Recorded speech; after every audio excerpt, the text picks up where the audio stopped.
سامعین گرامی قدر، سورہ ہود کی ایک آیت کی تلاوت آپ کے سامنے کی ہے۔ اس وقت جو حالات ہمارے اس ملک میں چل رہے ہیں، شدید گرمی ہے، بارشیں بند ہیں، یہ عذاب ہود علیہ السلام کی قوم پر بھی اللہ نے نازل فرمایا۔ قوم عاد پر یہ عذاب آیا، اسی طرح شعیب علیہ السلام کی قوم پر بھی یہ عذاب آیا۔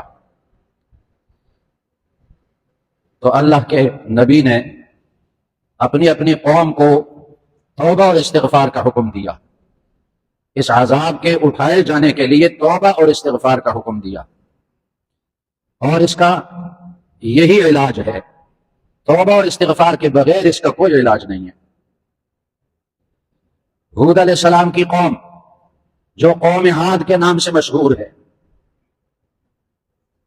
لمبے لمبے قد تھے ان کے، طاقت والے تھے، اور بڑے بڑے محلات بناتے تھے، اور کھیتی باڑیاں تھیں ان کی، سرسبز و شاداب علاقے میں رہتے تھے، اللہ کی نعمتوں کی کوئی کمی نہیں تھی ان پر۔ لیکن جب انہوں نے اللہ کی نافرمانی شروع کی اور ہود علیہ السلام نے ان کو سمجھایا اللہ کی اطاعت کرو، اللہ کی فرمان برداری کرو، انہوں نے بات نہیں مانی، تو اللہ نے بارشیں بند کر دی۔ 3 سال تک بارشیں اللہ نے بند کر دی، اور ان کے سرسبز و شاداب کھیت صحرا کا منظر پیش کرنے لگے، جیسا ایک صحرا ہے۔ کھیتیاں ختم ہو گئیں، پھل ختم ہو گئے باغات میں۔ تو اللہ کے نبی نے ان سے فرمایا یا قوم استغفروا ربکم ثم توبوا الیہ، اے میری قوم توبہ کرو اپنے گناہوں سے اور استغفار کرو کثرت سے، اللہ سے اپنے گناہوں کی معافی مانگو۔ یرسل السماء علیکم مدرارا، وہ تم پر آسمان سے بارش کی دھاریں برسا دے گا، تیز دھاروں کی شکل میں بارش تم پر برسا دے گا۔ لیکن جب انہوں نے توبہ نہیں کی، استغفار نہیں کیا، تو اللہ کا عذاب ان پر آیا۔ اللہ نے 8 دن اور 7 راتیں مسلسل تیز ہوا ان پر مسلط کر دی، اور اس ہوا نے ان کو اوپر آسمان میں فضا میں اٹھایا اور اوپر سے نیچے گرایا، اور ان کے سر بھی الگ ہو گئے ان کے دھر سے۔ لیکن ہود علیہ السلام اور ان کے ساتھ جو ایمان والے تھے، اللہ نے اس عذاب کے دوران ان کو کیسے بچایا؟ ایک مخصوص علاقہ تھا، اور اس کے ارد گرد درختوں کا باڑ تھا، لکڑیوں کا باڑ، اس کے درمیان میں بیٹھے۔ اب چاروں طرف سے ہوا تیز چل رہی ہے، لیکن درمیان میں ان پہ اللہ کے نبی اور ایمان والے بیٹھے ہیں، اور ان کو ہوا کوئی تکلیف نہیں دے رہی۔ اسی طرح قرآن مجید میں اللہ تعالیٰ نے شعیب علیہ السلام کی قوم کا ذکر کیا۔ انہوں نے جب اللہ کی نافرمانی کی اور اللہ کے نبی شعیب علیہ السلام کی بات نہیں مانی، تو اللہ نے ایسی گرمی کا عذاب ان پر مسلط کیا۔ ان کو بھی اللہ نے ہر قسم کی نعمتیں عطا کی، اللہ نے گرمی مسلط کی، اور گرمی کی وجہ سے دن کو بھی بے چین ہوتے، رات کو بھی بے چین ہوتے، سکون نہیں مل رہا تھا۔ تہخانوں کے اندر چلے گئے، زمین اندر سے ٹھنڈی ہوتی ہے، لیکن وہ تہخانوں کے اندر جب چلے گئے تو وہاں بھی گرمی کا عذاب اللہ نے ان پر مسلط کر دیا۔ اللہ کے نبی نے ان کو سمجھایا توبہ کرو، استغفار کرو، توبہ نہیں کی انہوں نے۔ تو دیکھا کہ ایک میدان میں اوپر بادل جمع ہوئے ہیں، کالے بادل، اور وہ خوش ہو گئے اپنے دل میں کہ اب تو بارش برسے گی۔ ایک دوسرے کو پکارنے لگے کہ ان بادلوں کے نیچے آ جاؤ، جمع ہو جاؤ، بارش برسے گی۔ جب ساری قوم ان بادلوں کے نیچے آ گئی، اوپر اللہ تعالیٰ نے آگ برسا دی، اور آگ نے ان کو جلا دیا۔ تو یہ عذاب، بارشوں کے بند ہونے کا عذاب، گرمی کا عذاب ان قوموں پہ آیا تھا، اور اللہ کے نبیوں نے ان کو سمجھایا توبہ کرو، استغفار کرو۔ یرسل السماء علیکم مدرارا، توبہ کرو گے، استغفار کرو گے، اللہ آسمان سے تم پر بارش برسا دے گا۔ آج ہم توبہ اور استغفار کے لیے تیار نہیں، شکایت کرتے ہیں بارشیں نہیں ہو رہی، شکایت کرتے ہیں گرمی سخت ہے، لیکن جس چیز کا حکم اللہ نے دیا اس کو ہم پورا نہیں کر رہے، تو کیسے یہ عذاب اٹھایا جائے گا؟ اگر استسقاء کی نماز مسلمان کہیں پڑھیں تو وہ بھی ایک فوٹو شو بنا دیا جاتا ہے، تصویریں لی جاتی ہیں اور لوگوں کو دکھایا جاتا ہے، استغفار نہیں کیا جاتا، توبہ نہیں کی جاتی. تو استسقاء کی نماز سے کیا فائدہ ہوگا جب کہ اس میں توبہ اور استغفار نہ ہو؟ اللہ کے ایک نبی نے بارشیں بند ہونے کی صورت میں اپنی امت کو شہر سے نکالا اور باہر صحرا میں جمع ہوئے اور اپنی قوم سے فرمایا کہ ہمیں اللہ نے استسقاء کا حکم دیا اور ہم استسقاء کریں گے، نماز استسقاء پڑھیں گے تاکہ اللہ بارش برسا دے. ایک دن استسقاء کا عمل کیا، دوسرے دن استسقاء کا عمل کیا، تیسرے دن استسقاء کا عمل کیا، بارش نہیں برسی. اللہ کے نبی نے اللہ سے پوچھا پروردگار تیرا حکم یہ ہے کہ بارشیں بند ہوں تو استسقاء کا عمل کیا جائے، بارش برسنے لگے گی. ہم نے 3 دن استسقاء کا عمل کیا، بارشیں نہیں برس رہی. تو اللہ کی طرف سے جواب آیا کہ اس جماعت میں یہ جو مجمع ہے اس میں ایک بندہ ہے وہ میرا نافرمان ہے اور اس کی وجہ سے بارشیں بند ہیں. جب تک وہ توبہ نہیں کرے گا یا وہ اس مجلس سے نکالا نہیں جائے گا تب تک بارش نہیں برسے گی. اللہ کے نبی نے پوچھا پروردگار وہ آدمی مجھے بتا دے تاکہ میں اس کو یہاں سے نکال دوں اور بارش برسے. اللہ نے فرمایا میں نے اپنے بندوں کو غیبت کرنے سے منع کیا تو میں خود غیبت کروں اس کی. تو اللہ کے نبی نے اعلان فرمایا اس مجمع کے سامنے کہ 3 دن ہم نے استسقاء کا عمل کیا اور بارشیں بند ہیں ایک آدمی کی وجہ سے جو اللہ کا نافرمان ہے. جو بندہ اللہ کا نافرمان ہے یہاں سے نکل جائے تاکہ باقی لوگوں پر بارش برسے. یہ اعلان ہوا اور تھوڑی دیر کے بعد بارش شروع ہوئی. تو اللہ کے نبی حیران ہوئے اس معاملے پر اور اللہ سے پوچھا پروردگار 3 دن تک ہم نے استسقاء کا عمل کیا، بارش نہیں برسی اور آج اچانک بارش برسی. اللہ نے فرمایا جو بندہ میرا نافرمان تھا اس نے دل ہی دل میں میری طرف رجوع کیا اور اپنے دل سے پکارنے لگا پروردگار میں ساری زندگی تیری نافرمانی کرتا رہا، تو نے مجھ پر پردہ ڈالا اور اب اس وقت اگر اس مجلس سے میں نکال دیا جاؤں تو میری بے پردگی ہوگی اور مجھ سے پردہ ہٹا دیا جائے گا، لوگوں کو پتہ چلے گا کہ یہ مجرم ہے. پروردگار میں توبہ کرتا ہوں، میں تجھ سے معافی مانگتا ہوں. جب اس نے توبہ کی بارش برسی. اور یاد رکھیں عام لوگ یہ سمجھتے ہیں کہ توبہ وہ کرے جو گناہ کرے اور ہم میں سے ہر ایک آدمی اپنے بارے میں یہ سمجھتا ہے کہ میں نے کوئی گناہ نہیں کیا. پہلی بات تو یہ ہے کہ یہ دعویٰ کرنا میں نے کوئی گناہ نہیں کیا، میرے نامہ اعمال میں گناہ نہیں، یہ جھوٹ ہے. ہر آدمی سینکڑوں نہیں ہزاروں گناہ روزانہ کرتا ہے. اور پھر دوسری بات یہ ہے کہ یہ توبہ اور استغفار صرف گناہ کے لیے نہیں ہے کہ جو گناہ کرے وہ توبہ اور استغفار کرے. توبہ اور استغفار مستقل عبادت ہے اللہ کی، یہ مستقل عبادت ہے. حدیث میں آتا ہے نبی کریم صلی اللہ علیہ وسلم نے اپنی امت کو حکم دیا ایھا الناس توبوا الی اللہ واستغفروہ فانی اتوب الیہ واستغفروہ فی اليوم 100 مرہ.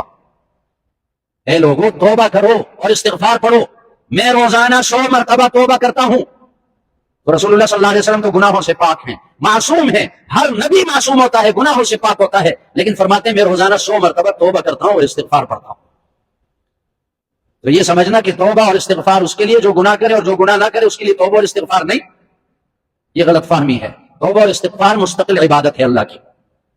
صحابی فرماتے ہیں ان كنا لنعد لرسول الله صلی اللہ علیہ وسلم فی المجلس یقول اللهم اغفر لي وتب علی 100 مرہ. نبی کریم صلی اللہ علیہ وسلم جب کسی مجلس میں تشریف فرما ہوتے تو اللهم اغفر لي وتب علی پڑھتے، اے اللہ مجھے معاف کر دے اور میری توبہ قبول فرما لے.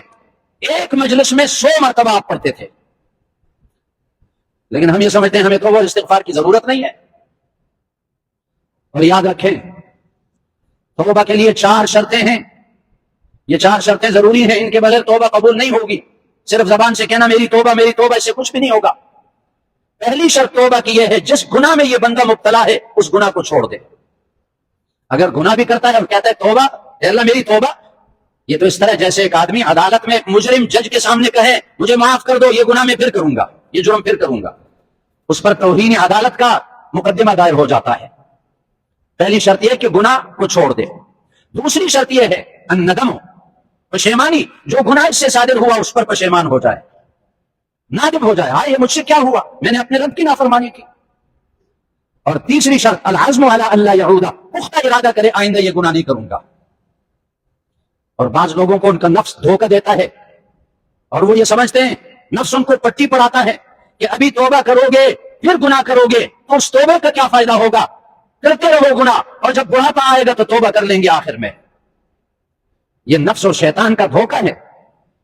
توبہ کریں، پختہ ارادہ کریں کہ آئندہ گناہ نہیں کروں گا، لیکن توبہ کرنے سے کوئی نبی نہیں بنتا، کوئی فرشتہ نہیں بنتا، کوئی معصوم نہیں بنتا گناہوں سے. پھر بھی وہ گناہ کر سکتا ہے، پھر بھی توبہ کر لے.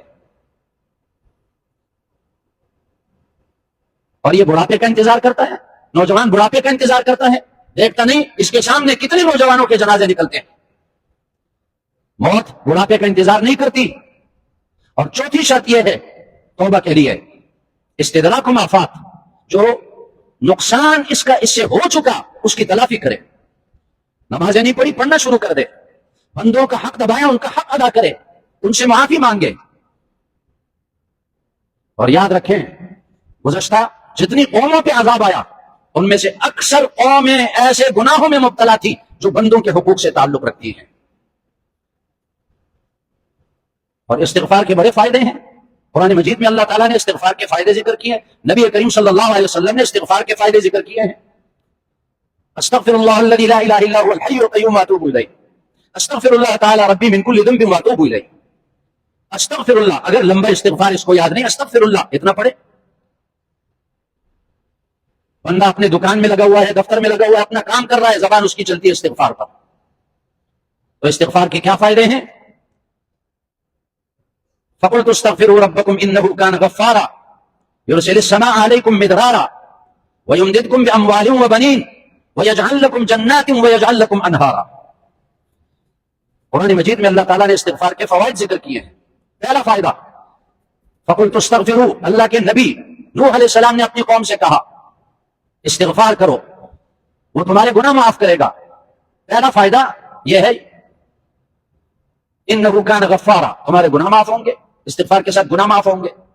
دوسرا فائدہ یرسل السماء علیکم مدرارا، تم پر آسمان سے اللہ بارش برسا دے گا. اور اس کے لیے اجتماعی توبہ اور استغفار کی ضرورت ہوگی. ہر آدمی استغفار کرے، اپنے گھر کے تمام افراد سے توبہ کروائے، ان کو استغفار کی تاکید کرے، اپنے جاننے والوں اپنے تعلق والوں سے استغفار کی تاکید کرے. تو دوسرا فائدہ کیا ہوا؟ یرسل السماء علیکم مدرارا، تم پر آسمان سے بارش برسا دے گا. تیسرا فائدہ وَيُمْدِدْكُمْ بِأَمْوَالٍ، تمہیں مال دے کر قوت پہنچائے گا. مال کا تو ہر ایک پیاسا ہے لیکن استغفار نہیں پڑتا. یُمْدِدْكُمْ بِأَمْوَالٍ، استغفار کثرت سے کرو گے اللہ تمہیں طاقت پہنچائے گا مال کے ساتھ. چوتھا فائدہ وَبَنِينَ، اگر استغفار کثرت سے کرو گے اللہ تمہیں طاقت دے گا اولاد کے ذریعے سے. پانچواں فائدہ وَيُمْدِدْكُمْ بِأَمْوَالٍ وَبَنِينَ وَيَجْعَلْ لَكُمْ جَنَّاتٍ وَيَجْعَلْ لَكُمْ أَنْهَارًا، تمہاری زمینیں سرسبز و شاداب بنا دے گا، کھیت اللہ اگائے گا، نہریں چلا دے گا، پانی کی قلت نہیں ہوگی، پانی وافر ملے گا. آج کراچی والے پانی کی شکایت کرتے ہیں لیکن استغفار کے لیے کوئی تیار نہیں، توبہ کے لیے کوئی تیار نہیں ہے. اور حدیث میں نبی کریم صلی اللہ علیہ وسلم نے کثرت سے استغفار پڑھنے کے فائدے 3 ذکر کیے، بڑے بڑے فائدے. یہ 5 فائدے تو ایک آیت میں ہوئے اور 3 حدیث میں. فرمایا نبی کریم صلی اللہ علیہ وسلم نے من لزم الاستغفار جعل اللہ له من كل ضيق مخرجا ومن كل هم فرجا ورزقه من حيث لا يحتسب. جو بندہ استغفار کو لازم پکڑے، کثرت سے استغفار کرے، لازم پکڑے، استغفار سے چھوٹے نہیں، جعل اللہ له من كل ضيق مخرجا، مشکلات جو آئیں گی اللہ اس کو مشکلات سے نکلنے کے لیے اس کے لیے راستہ بنا دے گا.